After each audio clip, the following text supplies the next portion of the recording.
Hey, it's Evange. So today I'm going to show you how to make this what I'm calling a lazy Lolita skirt. And the reason I'm calling it a lazy skirt is because I'm using elastic. Not only have I used an elastic waistband, but to make these gathers, these ruffles, I've actually just sewn on elastic.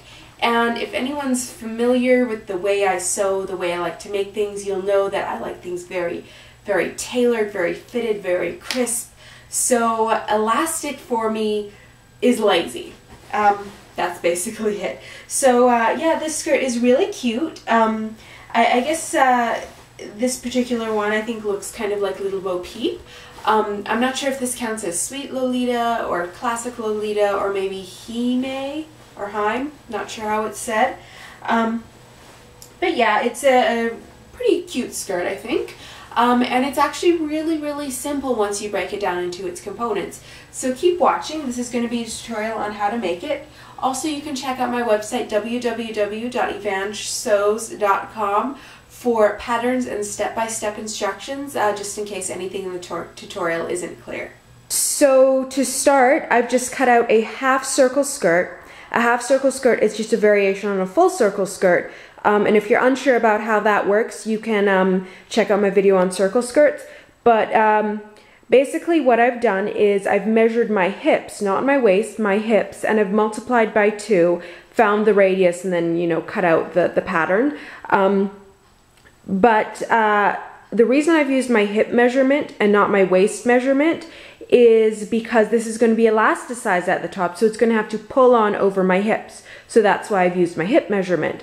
And then as far as length goes, it's not going to go all the way down to my knee. It's just, this is like an overlayer for decoration. So it's about, I think it's 17 or 18 inches long. So I'm just going to sew that into a skirt. Okay, and now that it's been sewn into a loop or into a circle shape, you just need to finish the bottom edge. You can finish the bottom edge however you like. You can just hem it, you can use lace, ribbon, bias tape. In my case, I'm going to add a ruffle, but you can finish it however you want to do it. It's just at this point you need to finish this circle skirt or this half circle skirt, this edge here, because you're not going to be able to go on to the next step until this raw edge is taken care of. So I've just finished my edge with a ruffle and then a little bit of lace.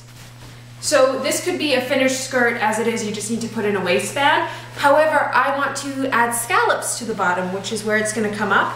So I'm going to turn this inside out, and then I'm going to mark off some lines to go from the waistband to the hemline, and then I'm going to sew some elastic along those lines.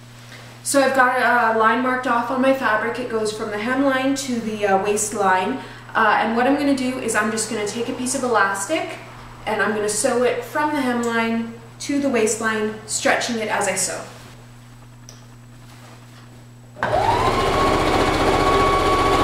So that is going to be how I make my gathers. And this is what you're going to end up with. So the second tier of the skirt is going to be what's known as a dirndle. Now, if you're unfamiliar exactly with what a dirndle is, check out my dirndle tutorial, but basically it's just a skirt that's cut straight and then gathered in. So what I've done, I've cut out 3 panels of fabric. It's just, you know, the width of the fabric as it came on the bolt, which in this case is 45 inches. And then the length, it's the length just from the top to wherever you want the skirt to end, plus seam allowance, plus hem allowance. So it's pretty straightforward. So I've cut out 3 pieces of fabric like this. I'm just going to sew them in a loop. So you can see, I've basically just sewn it into a big loop. Now, with a normal dirndle, you'd gather it into the waistband. However, for this particular skirt, that would just put too much bulk in the waistband when there's already a bunch of other stuff going on. So I'm going to offset it a bit. So what I've done is I've cut out a piece of fabric, and this is a half circle skirt also, like the outer layer, and it's going to match up exactly to the top, same measurements at the top, except for it's a lot shorter. So this is going to just offset my dirndle by about 5 or 6 inches, and that'll just, you know, take the bulk, move it out of the waist so it's not uncomfortable or anything, but also it's going to help give the skirt poof, because it's offset. So it's kind of going to lessen the need for a petticoat also. So what I'm going to do is I'm just going to gather my dirndle and then attach it to this half circle. And that's what that looks like. So the next step is to just hem it. And what you're going to do is just fold it over and iron it, then fold it over and iron it again. Now I've included like maybe 6 inches in my hem of fabric. And the reason why I've included so much fabric in the hem is because more fabric means more weight. More weight means it's going to drape better. So I just fold it in, iron it, and then I'm using blind hem stitch, but you can use any stitch you like. So you're just going to then take this outer skirt and sew it or baste it at the top to this dirndle style skirt and then add the waistband.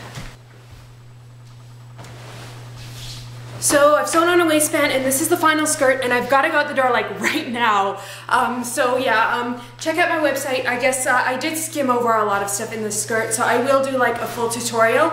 But yeah, it's like awesome, like little bow peep. It's very full just because I kind of staggered the layers and I did add a lining, doing the same thing as the middle layer except for I staggered it even lower. And then I've got my bloomers on.